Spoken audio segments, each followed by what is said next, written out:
Welcome back to RBI studio. आज हम बात करने वाले हैं केजीएफ मूवी के बारे में। इस मूवी की स्टोरी बहुत ही इंटरेस्टिंग है पर थोड़ी कॉम्प्लेक्स भी है और अभी फिल्म का दूसरा पार्ट यानी कि सेकंड चैप्टर भी आने वाला है। लेकिन सेकंड पार्ट को देखने के लिए आपको इसका पहला पार्ट समझना बहुत ही ज़रूरी है। इसलिए मैं आज आपको केजीएफ मूवी के चैप्टर 1 की स्टोरी को शॉर्ट में समझाऊंगा। तो चलिए शुरू करते हैं। तो मूवी की शुरुआत होती है 1981 में, जहां इंडिया की प्राइम मिनिस्टर रमिका सेन एक डेथ वारंट पर साइन कर रही होती हैं शहर के सबसे खतरनाक माफिया के खिलाफ, जिसका नाम है रॉकी, और यही हमारी मूवी का मेन हीरो है। प्रेसिडेंट साहिबा कहती हैं कि यह बहुत ही खतरनाक आदमी है और इस वारंट की बात इस कमरे से बाहर नहीं जानी चाहिए। अब रॉकी इस डेथ वारंट के अकॉर्डिंग मारा जाता है या नहीं, यह हमें मूवी के सेकेंड पार्ट में पता चलेगा, जो कि 14 अप्रैल 2022 को आने वाली है।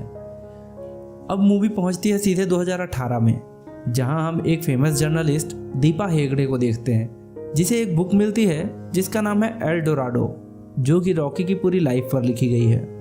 और इस बुक के बारे में बात करते हुए वह कहती है कि आखिर इस बुक में ऐसा क्या है जिसकी वजह से गवर्नमेंट इसे पब्लिक होने से रोक रही है, और इसकी सारी कॉपियों को भी जला दिया गया।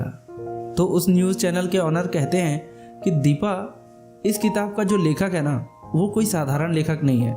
वह अपने लिखे हुए हर एक शब्द को 100 बार सोचकर लिखता है। तो अगर उसने यह किताब लिखी होगी तो इसके पीछे जरूर कोई सच्ची कहानी है। तो दीपक कहती है कि क्यों ना यह कहानी उसी के मुंह से सुनी जाए। और अब यहाँ पर बुलाया जाता है आनंद जी को, यह जानने के लिए कि आखिर उनकी इस बुक में कितनी सच्चाई है। इस बुक का नाम है एल डोराडो, जिसका मतलब है सोने का साम्राज्य। अब आनंद जी खुद इस किताब की कहानी को बताना शुरू करते हैं और कहते हैं, बात है 1951 की, जब कर्नाटक के कोलार डिस्ट्रिक्ट में एक कुएं की खुदाई के दौरान वहां के किसानों को कुछ अजीब से पत्थर मिलते हैं। फिर उस जगह की इन्वेस्टिगेशन करने के लिए कुछ गवर्नमेंट के ऑफिसर आते हैं, और यहाँ पर एक आदमी भी होता है जिसका नाम था सूर्यवर्धन, जो उस एरिया का दबंग और काफ़ी पावरफुल आदमी था। और जैसे ही यह बात पक्की हुई कि यह पत्थर सोने के हैं, तो हर्षवर्धन ने सभी गवर्नमेंट ऑफिसर को मार डाला ताकि यह खबर किसी तरह से बाहर ना जाए। और जिस दिन यह घटना हुई उस दिन पास के गांव में एक बच्चे का जन्म होता है, जो कि इस मूवी का मेन हीरो होने वाला है, और इसके बारे में हम आगे बात करेंगे। अब कोलार में गोल्ड निकलने की वजह से वह जगह कहलाई कोलार गोल्ड फील्ड्स यानी केजीएफ। यह एक असली जगह है जो कि कर्नाटक स्टेट में है, जहां किसी ज़माने में गोल्ड माइनिंग हुआ करती थी, पर अब किसी कारणवश बंद हो चुकी है। केजीएफ तो असली जगह है, पर मूवी की स्टोरी असली नहीं है, यह सिर्फ एक स्टोरी मात्र है। So back to the story. Suryavardhan ने उस जगह को गवर्नमेंट से 99 सालों के लिए लीज पर ले लिया, और उसने वहाँ नराची नाम की एक कंपनी बनाई, और वहाँ सबको ऐसा दिखाया कि यह एक लाइमस्टोन माइन है, यानी चूने के पत्थर की खदान। सूर्यवर्धन कई लोगों को ज़बरदस्ती नराची में लाकर माइनिंग करवाता था। इस कंपनी को अच्छी तरह से मैनेज करने के लिए उसने 5 पार्टनर बनाए, जो कि हैं कमल, एंड्रयूस, राजेंद्र देसाई, गुरु पांडियन और सूर्यवर्धन का भाई अधीरा। अधीरा को छोड़कर बाकी सभी पार्टनर केजीएफ से बाहर दूसरे शहरों में रहकर बिजनेस संभालते थे।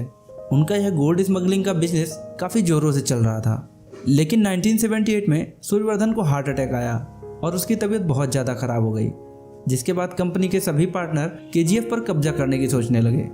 तभी सूर्यवर्धन ने इस बीमारी के हालत में अपने बेटे गरुणा को इस कंपनी का मालिक बना दिया। लेकिन यह बात उसके भाई अधीरा को पसंद नहीं आई। उसने गरुणा को मारने की कोशिश की, पर वह कामयाब नहीं हुआ।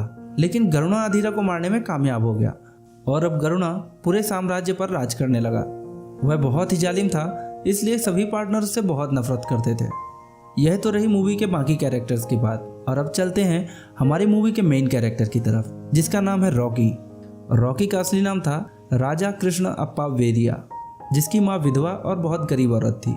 जब राजा 10 साल का था तब उसकी माँ बीमारी से मर गई, लेकिन मरने से पहले उसने अपने बेटे से एक वचन लिया था कि उसे बड़ा होकर बहुत ही ताकतवर और अमीर आदमी बनना होगा, ताकि वह खुद भी अच्छी तरह से जी सके और दूसरों की भी मदद कर सके। इस वादे को पूरा करने के लिए राजा मुंबई चला गया, और वहाँ उसने अपना नया नाम रखा, रॉकी। रॉकी ने अपनी हिम्मत और दिलेरी से मुंबई के डॉन शेट्टी का दिल जीत लिया और उसके लिए काम करने लगा। धीरे धीरे रॉकी काफ़ी पावरफुल बन गया। वह अच्छों के लिए बहुत अच्छा था और बुरों के लिए बहुत ही बुरा।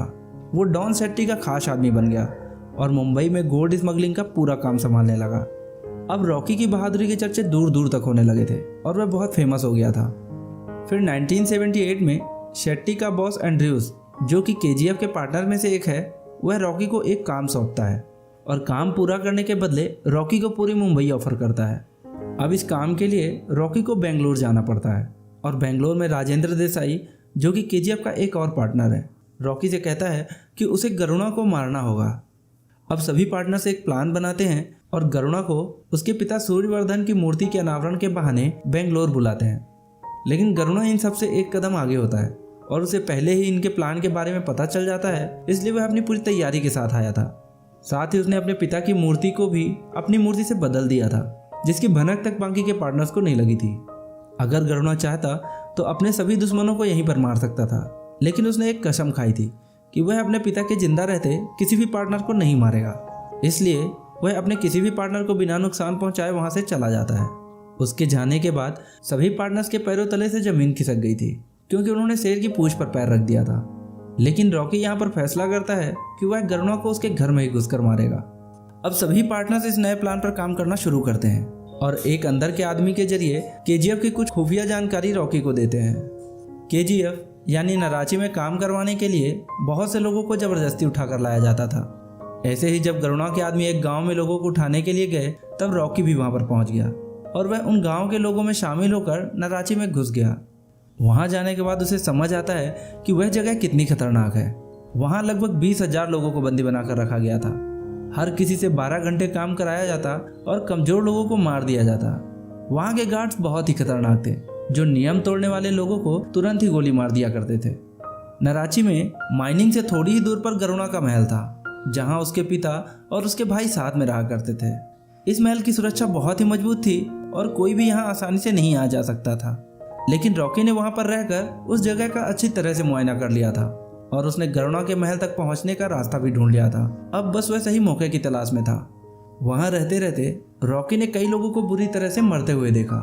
पहले तो वह चुप रहा, लेकिन एक दिन जब वहां के गार्ड्स एक अंधे बूढ़े आदमी को मारने वाले होते हैं, तब रॉकी खुद को रोक नहीं पाता और वह उस बूढ़े आदमी को बचाने के लिए वहां के 23 गार्ड्स को मार देता है, जिससे वह सबकी नज़र में हीरो बन जाता है।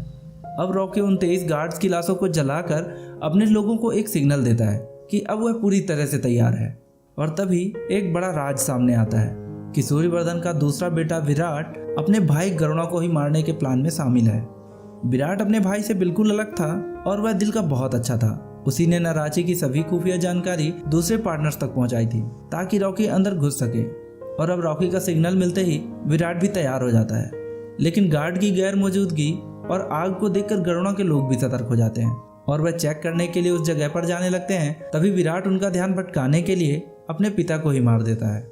अब सूर्यवर्धन के मरने की खबर सुनकर सबके सब लोग वहां पर वापस लौट आते हैं और रॉकी बच जाता है।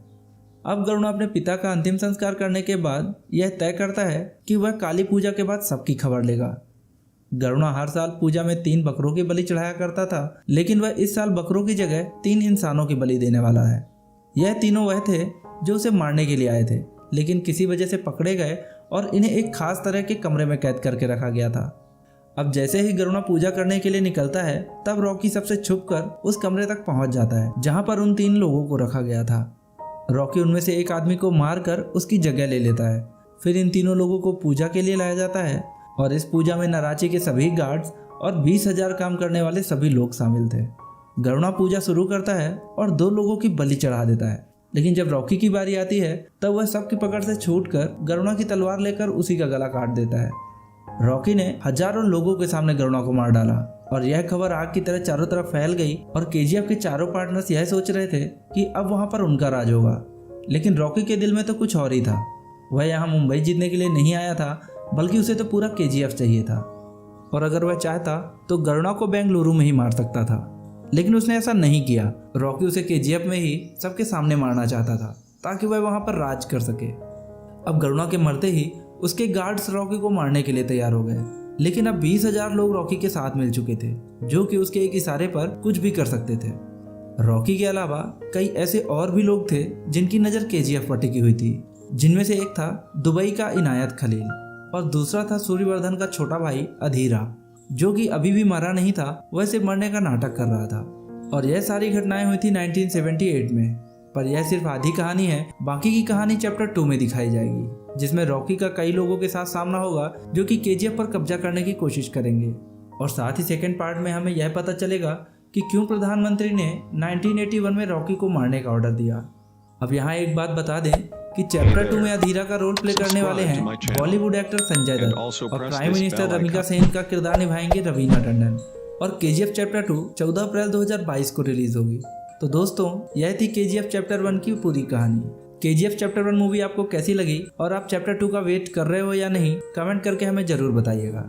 अगर आपको यह वीडियो अच्छी लगी हो तो इसे लाइक करो और अपने दोस्तों में शेयर करो। और ऐसी ही इंटरेस्टिंग वीडियो को देखने के लिए हमारे चैनल को सब्सक्राइब करके नोटिफिकेशन बेल को दबा लो, ताकि आपको नोटिफिकेशन मिलते रहे और हमें वीडियोस बनाने की मोटिवेशन। तो चलिए मिलते हैं नेक्स्ट वीडियो में एक नई स्टोरी के साथ। तब तक के लिए thank you and bye bye.